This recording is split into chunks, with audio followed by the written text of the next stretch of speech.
Donc pour continuer, alors après cette partie extérieure, on repasse à l'intérieur et on arrive dans une nouvelle salle où là il y a beaucoup de maquettes, de masques, d'animatronics, de personnages en cire, enfin Harry, Hermione fait en cire quand ils ont été dû passer pour morts ou endormis dans les films. Il y a le masque géant de Hagrid parce que pour certains plans l'acteur était trop petit et donc ils avaient dû prendre quelqu'un de beaucoup plus grand et donc c'est un masque qu'il portait, un masque animé. Il y a tous les masques des gobelins, il y a plein de choses comme ça. Oui, la tête géante de Grope, le demi-frère de Hagrid. Donc voilà, ça c'était encore une fois bien sympa, même si moi personnellement c'est pas la salle qui m'a le plus fascinée, mais c'est très sympa à voir. Je vous laisse tout de suite avec les images.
Donc comme vous l'avez vu, juste après cette salle, il y a aussi donc Aragog en géant, le dragon, Buckbeak et le squelette du basilic qui sont donc dans une petite salle entre deux salles et c'était très sympa de les voir. Aragog suspendu au-dessus, là je me suis dit pour les gens qui ont peur des araignées ça doit être fabuleux.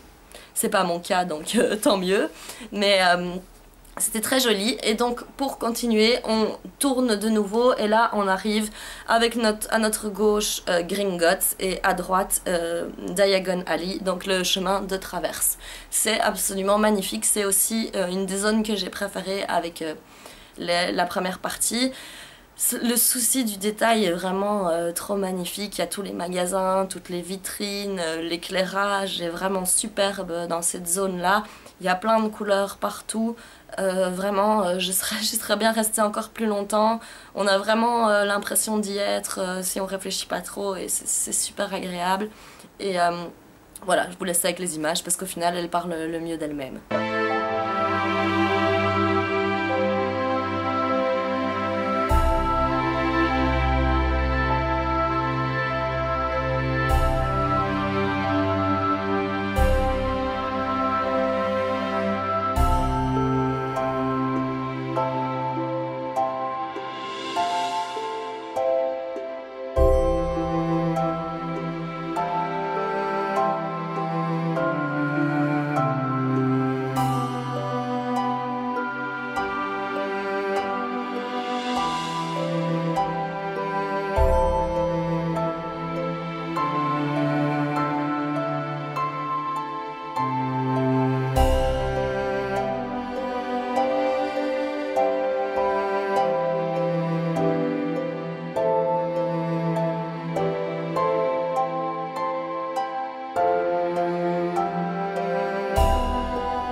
Alors on continue avec la salle suivante qui est ce que j'appellerais la salle des maquettes. Donc il y a une maquette de Préolard et il y a également au mur tous les dessins qui ont été faits pour les films, les plans d'architecture, toutes ces choses-là. Aussi la carte du maraudeur, il y a moyen de voir les lettres de Poudlard, il y a moyen de voir plein de petits objets des films. C'est couvert jusqu'au plafond de dessins, c'est vraiment super joli. Et donc juste après on arrive dans un couloir où là il y a plusieurs œuvres d'art inspirées du monde de Harry Potter, donc des tableaux pour la plupart, je sais pas s'il y avait des photos, je pense que c'était que des tableaux, donc d'artistes en tout genre qui se sont attardés sur le thème d'Harry Potter. Il y avait vraiment des tableaux magnifiques et encore une fois au centre une vitre avec plein de maquettes.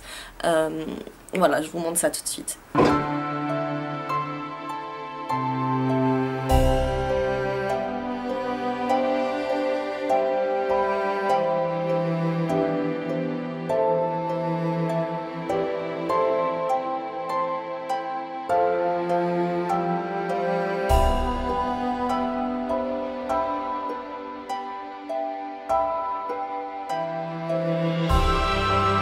Alors ensuite, et pas des moindres, c'est la deuxième salle qui m'a fait verser une petite larme, c'est la salle de la maquette de Poudlard. Donc on rentre dans une grande salle avec les murs bleu foncé et au milieu, éclairé magnifiquement, une énorme maquette du château de Poudlard qui est vraiment magnifique. Ce qui est sympa, c'est qu'il change les éclairages en alternance, donc ça fait nuit et jour, et quand les éclairages deviennent de la nuit, il y a des petites lumières qui s'illuminent dans le château et puis on repart vers la journée.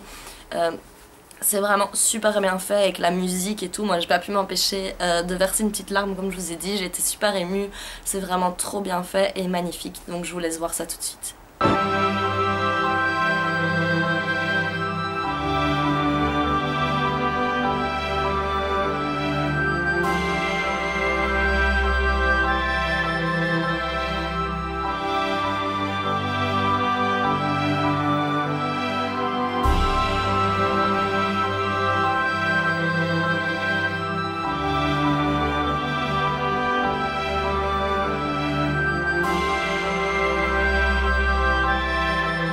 Voilà, donc on en arrive à la fin, mais c'est pas encore tout à fait fini. Donc juste après le château, on arrive dans une dernière petite salle qui est couverte de baguettes magiques partout, avec un écran, avec une citation de J.K. Rowling. J'aime beaucoup cette citation, vous allez la voir donc dans les images juste après. Cette salle...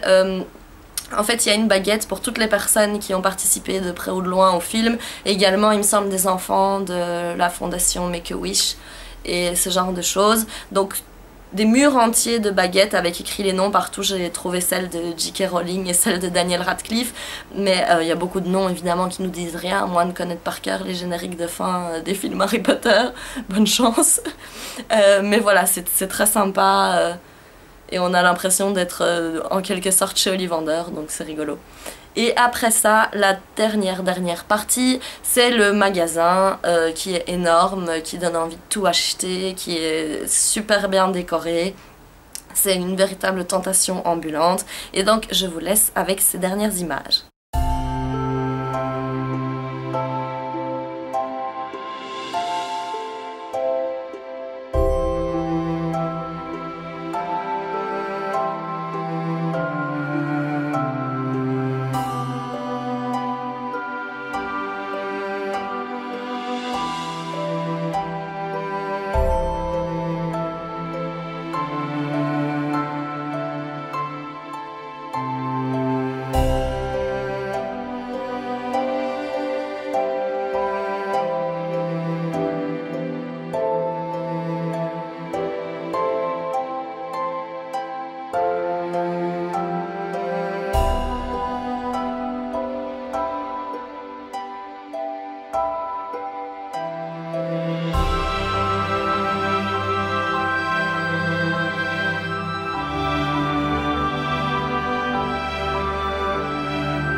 Voilà, j'espère que la vidéo vous aura plu et que j'aurai réussi à vous emmener un petit peu avec moi. Je suis désolée pour la qualité des clips, je pensais avoir réglé mon appareil photo avec lequel je filme en HD. Malheureusement c'était un nouveau et j'ai fait ma blonde, donc tous les clips ne sont pas en HD. J'ai dû m'en remettre sur le coup quand je me suis rendu compte de ça. Mon Dieu, stupide. Donc voilà, j'espère quand même que ça vous aura plu. Je conseille à tous les fans, si vous en avez la possibilité, d'aller voir cette exposition parce que c'est vraiment, vraiment magnifique. Et pour tous les fans, enfin c'est même pour les gens qui sont moins fans, si vous passez par Londres, c'est super bien fait, c'est super beau. Ce sera probablement pas là pour toujours, d'après ce que j'ai compris. Donc si vous avez l'occasion, moi je vous conseille vraiment d'y aller. Voilà, je vous dis à très bientôt, au revoir.